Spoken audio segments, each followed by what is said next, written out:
Welcome to our embroidery course for beginners. If you are a complete beginner to embroidery, or if you've dipped your toes in the world of embroidery but you want some more help, then this is the course for you.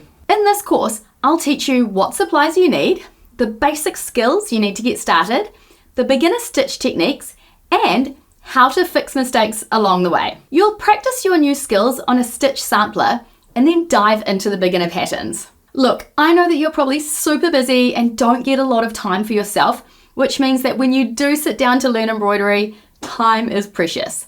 So I've made sure this course includes everything you need to know rather than all the nice to know extras. I've done all the hard work figuring out the easiest way to get started and to stay on track.